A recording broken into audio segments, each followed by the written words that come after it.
Good morning everyone. আজকের মর্নিংটা আর good থাকলো না, কারণ সকালবেলা উঠেই খেতে হবে এই চিরতা পাতার জল। অনেক দিন খাওয়া হয়নি, তার জন্য মা ভিজিয়ে রেখে গেছে, খেতে তো হবেই। তো যাই হোক, নিঃশ্বাস বন্ধ করে চোখ নাক বন্ধ করে এক গ্লাস ঘটঘট করে খেয়ে নিলাম। তারপরে গলা মুখ সব ছিল তিতো, তার জন্য কিছু খাইনি, খাওয়ার গেছি স্কিপ করে।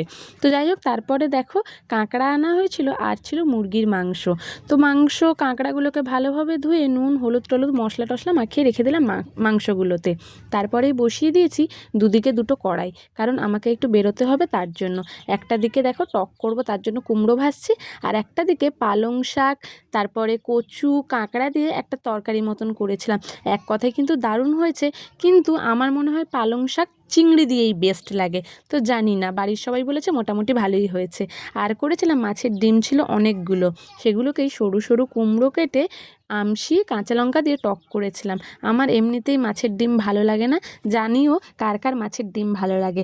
আর হয়েছিল চিকেন। সানডে বাদে অন্য দিনে চিকেন হলেই সেই মজাটাই আলাদা। যখন স্কুলে পড়তাম না, রবিবার বাদে অন্য দিনে মাংস হলেই মনে হতো যেন সেই কী আনন্দ, কত জন্ম মাংস খাইনি। তো যাই হোক, একটু লাল লাল একটু ঝাল ঝাল করেছিলাম, কারণ সারাদিনই মোটামুটি টিপ টিপ করে বর্ষা পড়ে যাচ্ছে। মাংসটা এক কথায় অসাধারণ হয়েছিল। তো ব্যাস, আজকের এখানেই শেষ করলাম।